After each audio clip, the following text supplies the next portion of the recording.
alkuaikoinahan meillä se oli hyvin vaahtana niin kuin rekki päälle ja nauhoitettiin ja ehkä eniten katsottiin, että siinä on riittävästi velyymistä tietokoneella. Mutta on se kyllä viime aikoina lähtenyt vähän kiehtomaan, sanotaan semmonen vähän industriaalimpi soundi, niin on vähän ollut semmonen, että ehkä me voidaan tehdä muutakin kuin painaa rekkiä, niin ja ehkä se ei ole syömään ja jotta uskottavuutta jossain asiassa, en tiedä mikä se on, mutta ehkä se oli alussa se ajatus, että nyt painetaan nappia ja se mikä sitä tulee, niin se on se, että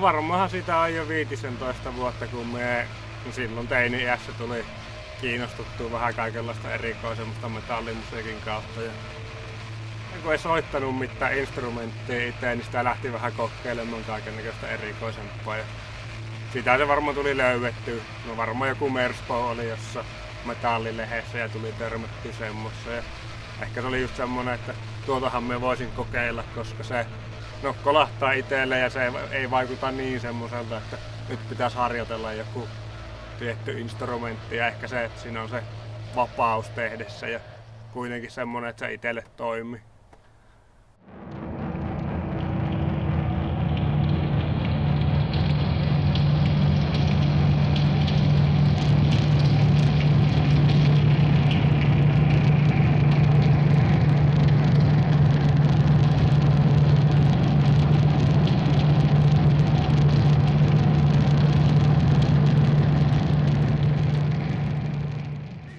No Age of Decay on kyllä itselle nimenomaan noisen ja kokeellisen ehkä näistä hommista ollut se pääprojekti viimeiset 5 vuotta, että kaikki muut on vähän sivuprojekteja ja keikkamäärien puolesta ja osalla ei ole varmaan edes keikkaa heitetty, että osahan on vaan semmoista, että vaikka mikä Uncleanin kanssa oli Gangrene, että oli periaatteessa melkein julkaisu ja yhden keikan verran tehty, että on tietysti helppo veljen kanssa tehdä duunia ja keikkaa sille, että ei tarvii ulkopaikkakunnan tyyppien kanssa säätää ja miettiä noita hommia, mutta ja sanoisin, että se on aika puolet sitä, että on joku idea, että mitä siitä olet tekemässä ja puolet on sitä, että ne vähän siinä tekijässä niin kuin muovautuu kuitenkin, kun on se aika improvisaatiota kuitenkin se tekeminen tietyllä tavalla, että se debyyttialbumilla minä halusin nimenomaan sen, että se kuulostaa siltä, että se on vähän mietitympää verrattuna EP oli vähän semmoisella punkimmin tehtyjä semmoisella ajatuksella, että ne melkein nauhoitettiin semmosena, kun ne pistettiin ulos.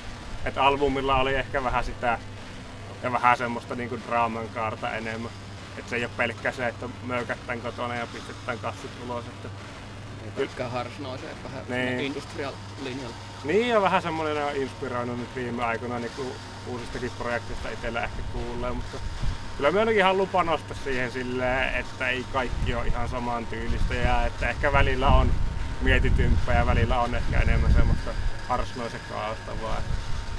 Monestihan se just se meillekin on, että mie työstän vähän niin kuin lainausmerkissä pohjat ja Joonas siihen melua päälle, että sekin riippuu, että lähdettekö me silleen tekemään.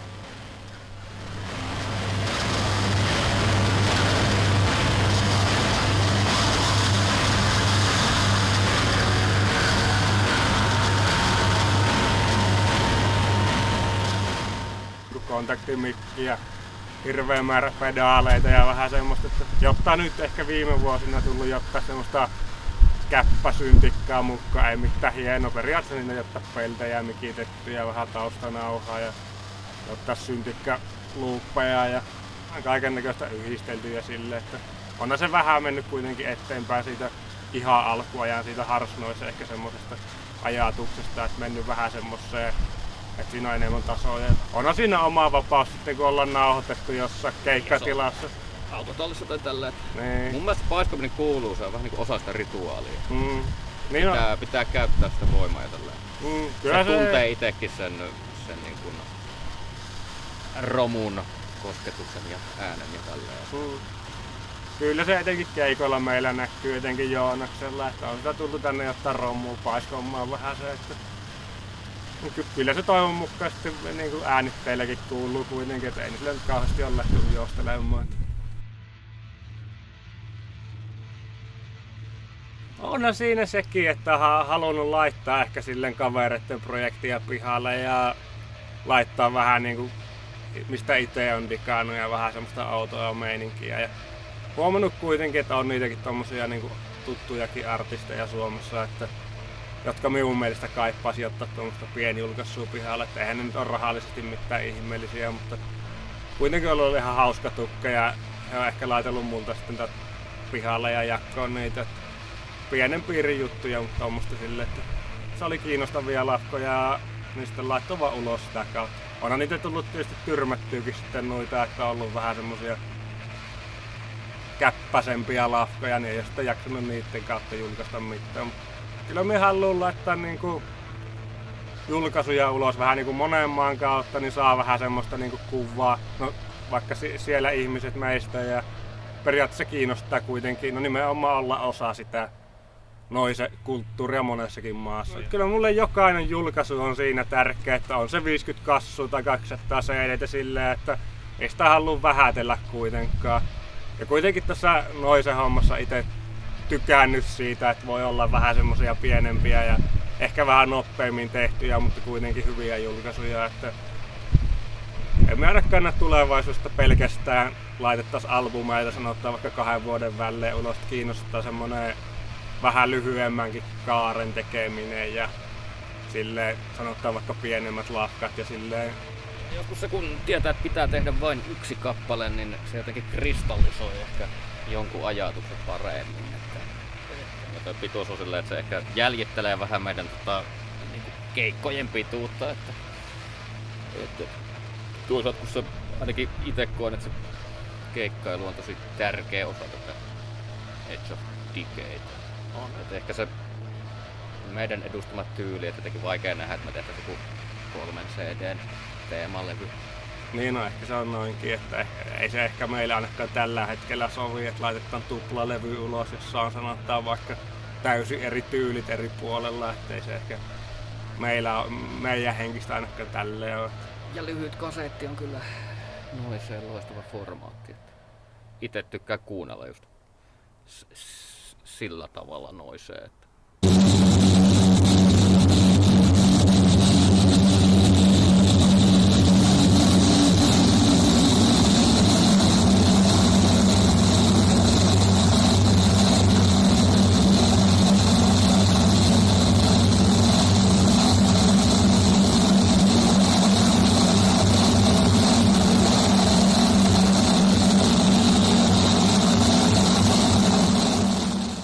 Ainakin omasta mielestä Bizarre Bunker -keikat siellä Mellunmäessä oli.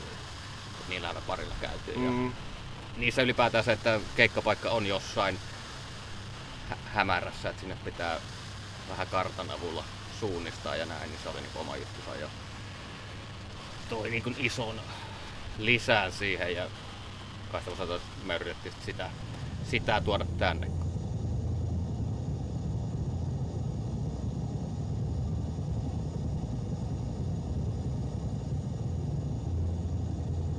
Se livenä tekemiseen se voima siinä, mikä välittyy sille eri tavalla kuin vaikka niin kuin kotona vaan kuuntelua. Että niin no, kyllä se noilla ison maailman sanotaan bändeillä ja tälleen näkee, että siitä on tullut myös vähän se, ei nyt huonolla tavalla se ammattimaisuus, mutta näkee, että siitä voi tulla myös vähän niin kuin erilaista kuin moni vaikka Suomi-artisti on silleen, että käydään vähän halleissa rymyämässä, joka on omalla tavalla itselle hienoa, mutta on se hauska nähdä, että siitä voi olla myös niinku muitakin tämmöisiä niinku tasoja ja tyylejä silleen, että ehkä nyt enemmän ollut jopa sitä, että on vähän mietitty, että miten se toimisi liveenä, että jos aikaisemmin ne live-meiningit oli vähän kaoottista, niin niin on ehkä vähän mietitympi. Vähän koherentimpi.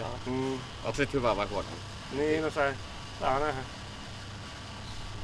No varmaan täällä Joensuussa niin tuo punkkipiirit on luonnollinen valinta, koska se on aika laaja ja laadukas täällä, että heavy-bändejä tai vaikka death metallia tai tämmöstä, niin Joensuusta ei oikein vaikea jopa löytää. Että Ja varmaan niin jos nyt miettii tuota punkkihommaa, niin ne jakaa sen samaan semmoisen tee se itse meiningin ja et voidaan järjestää samankokoisia tapahtumia tällä.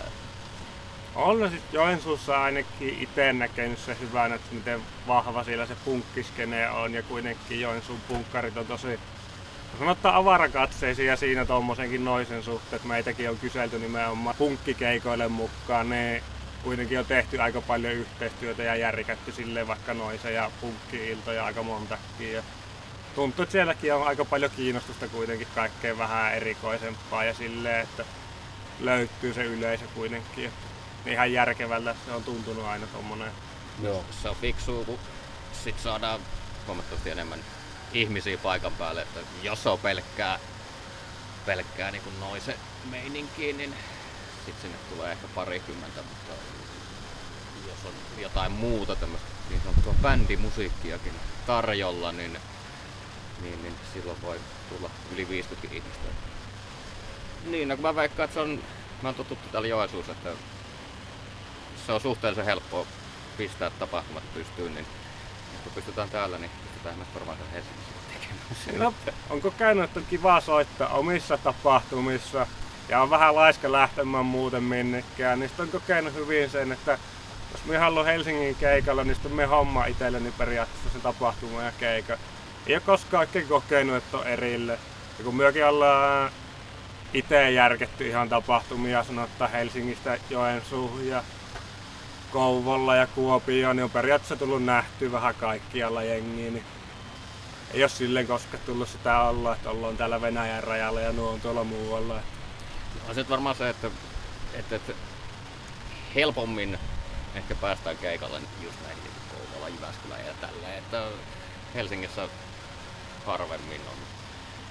Silloin kun me ruvettiin keikkailemaan, niin meillä oli alusta asti, niin kuin, no periaatteessa ekassa Joensuukin tapahtumassa oli Bizarre Uproar soittamassa ja oliko meillä siksi siellä, niin joo. Periaatteessa aina yrittänyt kuitenkin, että tapahtumassa on muitakin kuin omat kaverit soittamassa, että se on ehkä kiva, että siellä ei näytä siltä vaikka ulkopuolisen silmiin, että on aina kaveriporukka siellä vaan möyhymässä, mutta kuitenkin kiinnostaa se, että tuo aina uusia nimiä ja nähdään aina uusia naamoja. Ja kyllähän siitäkin on välillä aika kaveriporukka meininki, mutta kyllähän se näin pienessä maassa väkisinkin tietysti on. Että onhan siinä ehkä vähän sitä ikäkysymystäkin, että meillä tapahtumissa on monet soittanut ensimmäisen keikkansa ja tälleen.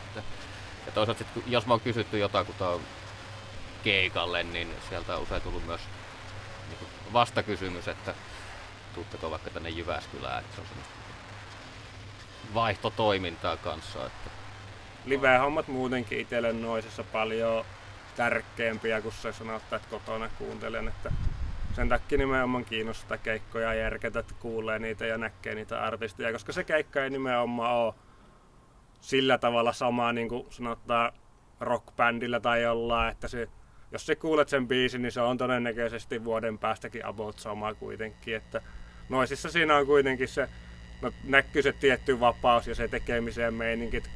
Onhan se sosiaalinen piiri aika vahvasti sanottaa viikonloppuisin tietty keikkaporukka ja tämmöistä, koska jos siellä pyörii, niin kyllä siellä niitä naamoja näkee ja on sitä vähän niin kuin tottunutkin siihen, että omat kaveripiirit on vähän muokkautunut sen mukaan ja silleen, että onhan siitä tullut, onhan se enemmän kuin pelkkä kotona kuunneltu kassu, kun silleen, jos järkkäät keikkoja ja näet tyyppejä, näet soittajia tai järjestäjiä tai niitä tyyppejä, jotka siellä paljon pyörii, että onhan se kuitenkin paljon enemmän.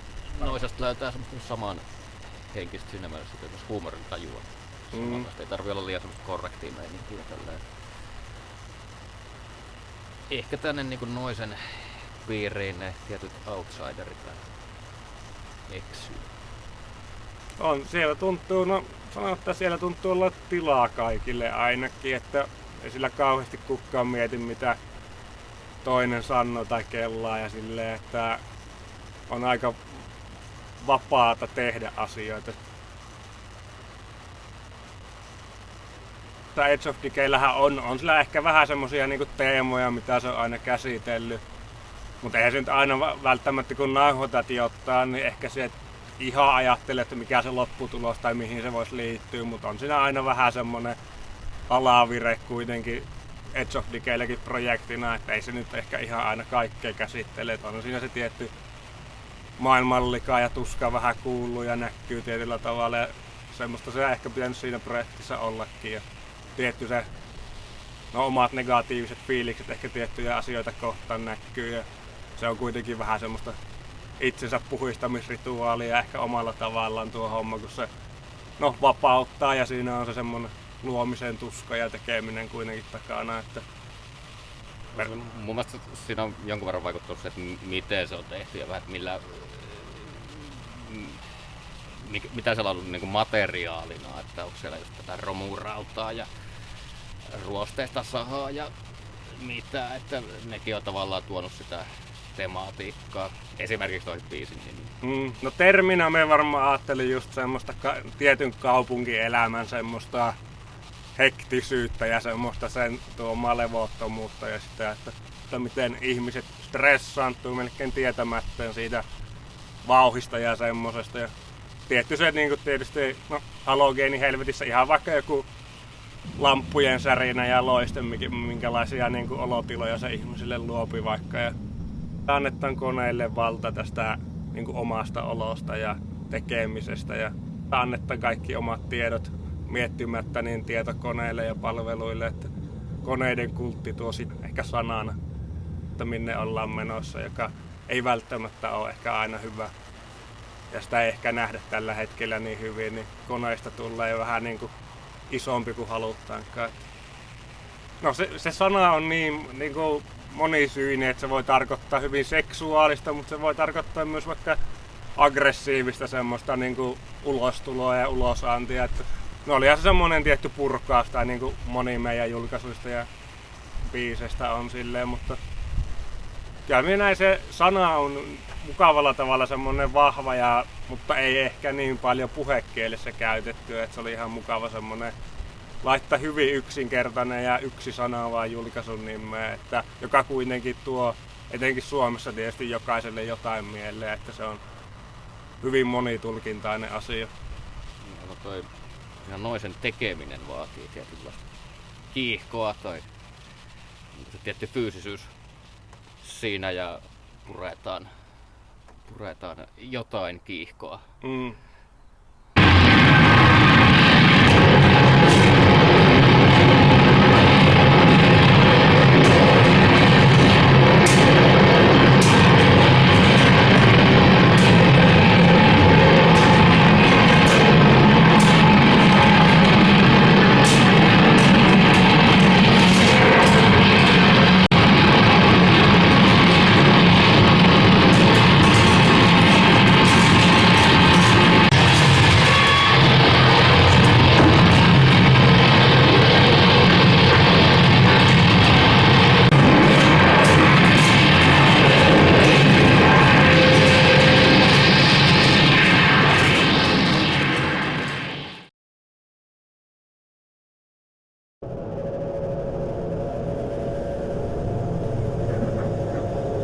That they may know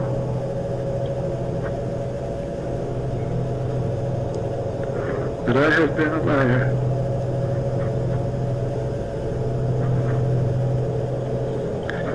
and the truth is not in me.